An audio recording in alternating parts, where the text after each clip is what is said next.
Donald Trump, Xi Jinping and Taiwan. The leaders of two huge economies are meeting this week in Beijing. And one of the things they're going to be talking about is the tiny yet powerful for its size Taiwan, which lies off mainland China's coast.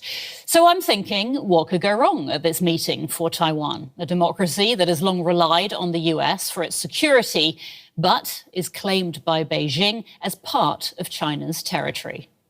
Taiwan's number one fear has always been that it's going to be relegated to the back burner on Washington's policymakers' mind. And more specifically, there's always this latent fear that US and China might somehow one day decide to strike a quote-unquote grand bargain under which US perhaps makes concessions on Taiwan, maybe potentially abandoning Taiwan strategically in exchange for major Chinese purchase orders of more American soybeans.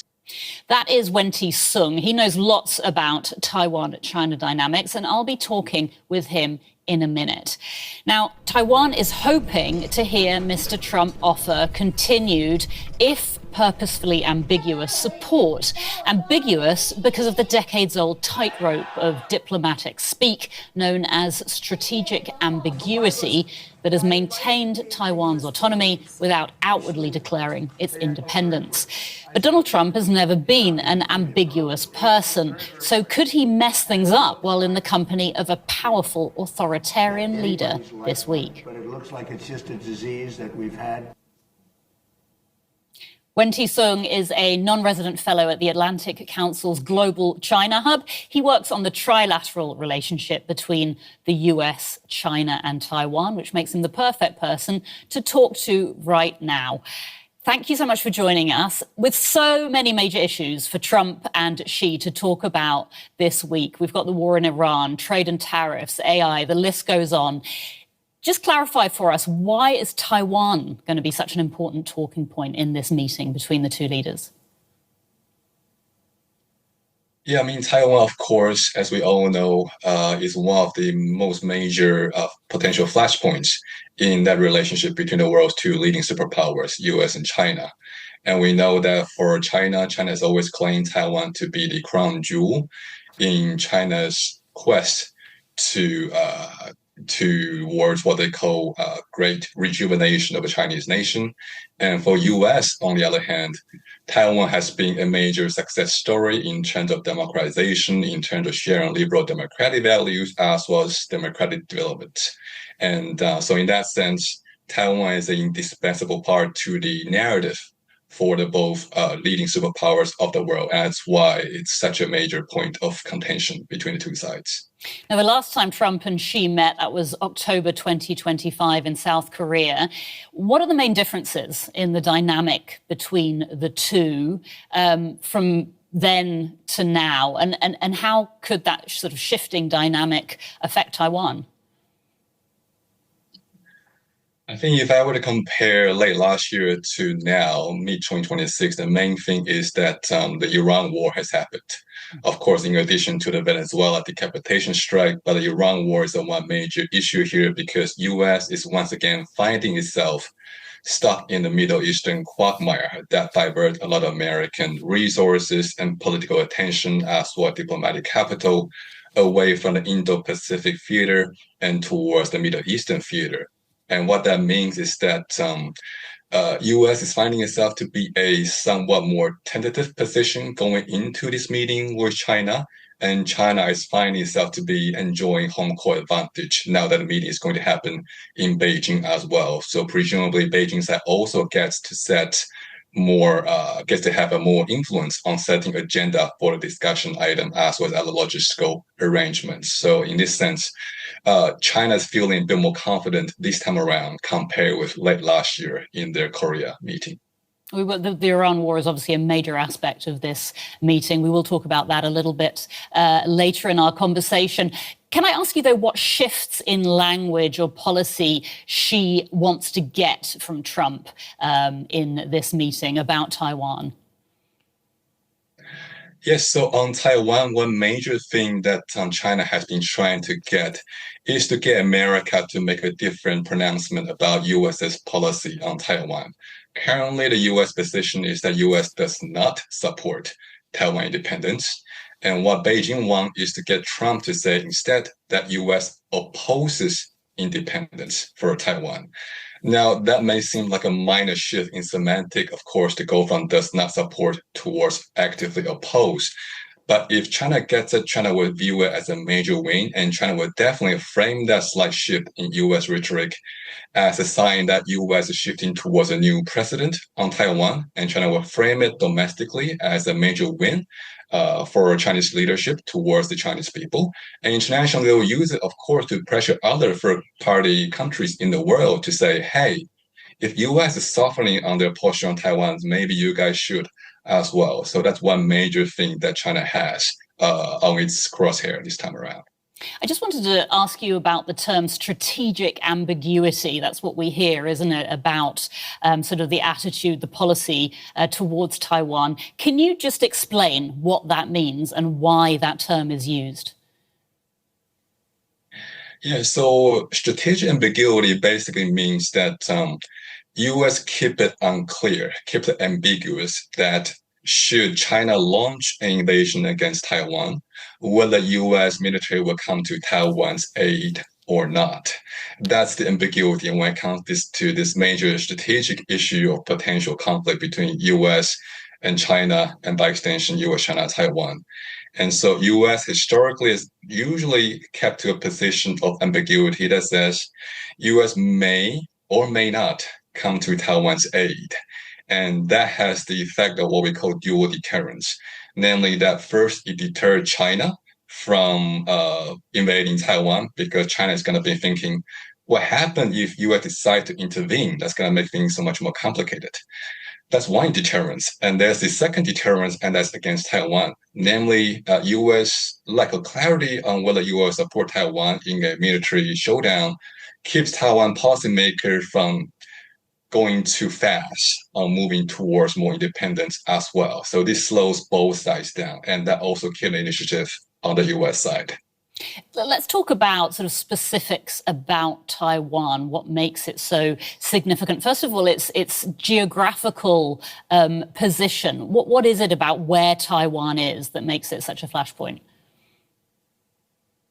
It's a language we often use is first island chain, namely that from American geopolitical planners' perspective, in order to ensure that U.S. enjoys continued preeminence around the world's major geopolitical choke points, U.S. want to limit Chinese military sphere action towards the Indo-Pacific and not beyond the first island chain. First island chains are a collection of states along China's eastern and southeastern maritime periphery. So we're talking about Japan, South Korea, Taiwan, down to Philippines, and by extension, Malaysia and Singapore.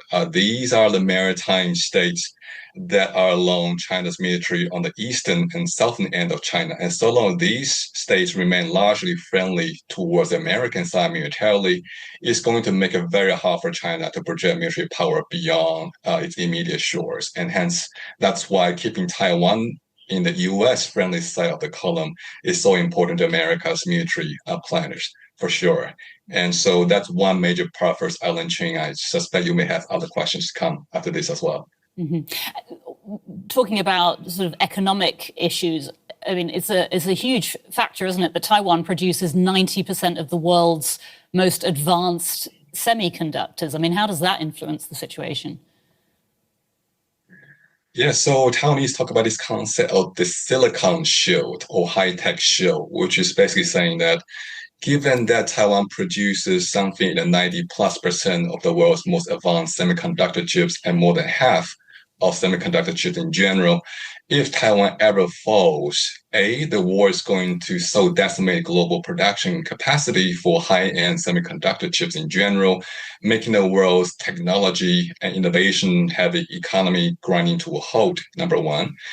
So that hurts everybody in general. Now, if, let's say, an invasion does happen between China and Taiwan, and China somehow takes over Taiwan's high-tech industries, that's going to mean that a major source of technology power in the world is going to move from a more US-friendly camp towards more China-friendly camp. as well. And that's going to have major implications in terms of America's continued predominance in the global high-tech supply chain as well. If a major choke point, that is Taiwan, falls into a Chinese column rather than US-friendly column. Okay, so you're making very clear what the global implications, political and economic, of this are. Let's talk about now the two personalities in this meeting this week, Trump and Xi. Now, Trump is known, isn't he, for his transactional attitude, his ability to zigzag, to reverse course. What is the thing that Taiwan is going to be most worried about this week as this meeting is about to happen? Yeah, I mean, Taiwan being a relatively smaller power in this US-China-Taiwan trilateral relationship, Taiwan's number one fear has always been that it's going to be relegated to the back burner on Washington's policymakers' mind. And more specifically, there's always this latent fear that US and China might somehow one day decide to strike a quote-unquote grand bargain under which US perhaps makes concessions on Taiwan, maybe potentially abandoning Taiwan strategically in exchange for major Chinese purchase orders of more American soybeans, more American agricultural produce, or let's say Boeing, aerospace, and other major heavy industry from the American side. That is trade for Taiwan, essentially. That's a fear on many Taiwanese policy analysts' mind as well. Now, knowing Trump, knowing the current situation we're in, I think some Taiwan policymakers find some solace in this particular timing of this US-China summit, and that it may bode well for Taiwan, in the sense that, yes, President Trump might be a transactions president when it comes to diplomatic style, but also, yes, US is currently stuck in the whole Iran conflict significantly, which, as we mentioned earlier, puts US in a less favorable position when it comes to negotiating with China. So even if Trump administration were trying to think about selling Taiwan out, it will want to sell Taiwan out when the pricing is high. But now, given the Iran quagmire US finds itself in, it would be harder than usual for US to sell out Taiwan at a high enough price for it to be worth President Trump's while. So I think there is definitely Taiwanese society and Taiwan's policy community are watching this Trump-Xi summit with a wary eye, but they find some reassurance that timing may on the whole be on Taiwan's side. Okay, let's talk about this more. I mean, as you said, the war in Iran has essentially drained US munitions, weapons stockpiles, shifted military resources away from East Asia. Those are the facts now. So you're saying that this is going to impact America's ability to support Taiwan's autonomy. I'm curious, though, I mean, with China watching what is going on, what is it going to be taking from the way the US is conducting its war against Iran? Yeah, so a couple of things, I think. First of all, China's going to be looking at Iran conflict and realize the continued might and military superiority of the American military. I think that's number one. The fact that US has been able to launch effective decapitation strikes against top-level leadership, not just once against Iran, but twice against Venezuela.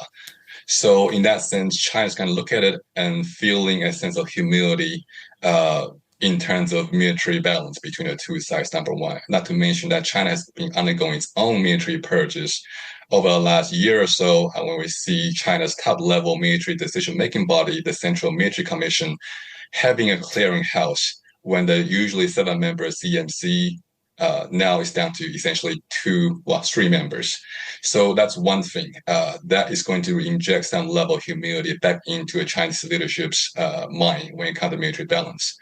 Number two, of course, is the depletion of American stockpile. That China is going to find that, hey, America's defense industrial complex, however mighty it might be, its resources, its production capacity is not unlimited. And you are hearing report, we hear analysis from more Washington-based policy community side that U.S. find itself significantly overstretched when it comes to military supply, munition, and what have you, especially in the Indo-Pacific theater. So put these two together, China may be looking at this Iran conflict and think that in terms of military quality, U.S. still enjoys significant edge over China. But also B, we are seeing some level of chink in the armor in terms of U.S. defense industrial complex capacity to keep up with so many commitments and so many campaigns that U.S. has militarily around the world.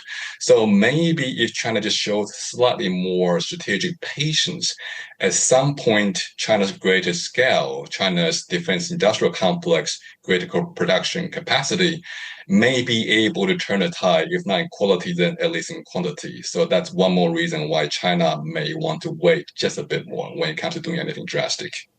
So, Wen-Ti, in summary, I'm going to ask you to look into your crystal ball. What do you think is going to happen? What will we see this week when Trump and Xi meet? Well, that's $1 million question, isn't it? I think I'm going to expect that Trump and Xi are going to have a pleasant bilateral exchange that's going to create a kind of positive visual atmospherics that's going to calm the water somewhat.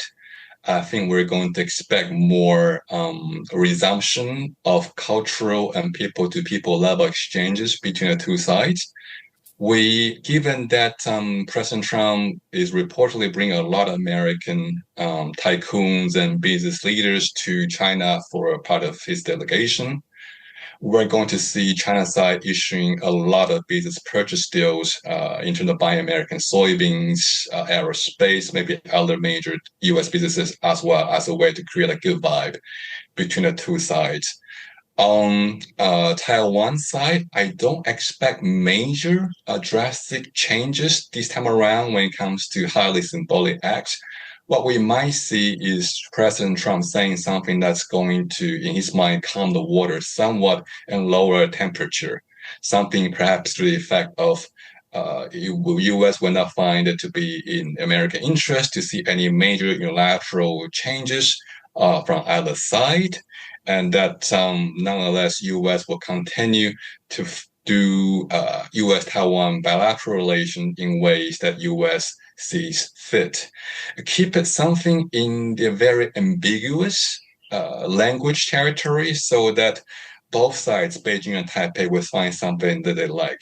Taipei will find it to be, hey, U.S. still sees its own interest to be a priority, and maybe U.S.-Taiwan continued cooperation is something that's in U.S. interest, especially thinking about how Taiwan just passed something like 26 billion US dollars worth of defense purchases budget.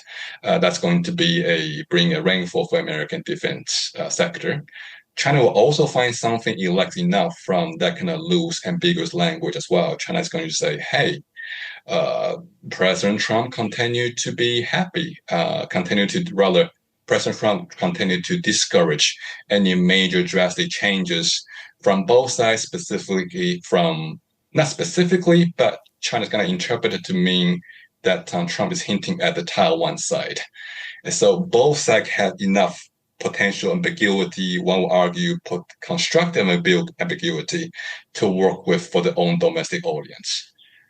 That may be on the whole, we're going to see piecemeal shift from President Trump that leaves all stakeholders enough to work with. Wen-Ti Sung with the Atlantic Council's Global China Hub. Thank you so much for your insights. It's been really great talking to you. Thank you. Do you agree with Wen-Ti Sung? Is China hoping for or even expecting a policy shift from Donald Trump on Taiwan? Or will Taiwan remain the first island chain to contain Chinese ambitions? Let us know in the comments. And if you haven't already, don't forget to subscribe. I'm Mandy Coopers-McKinnon. Thank you for watching.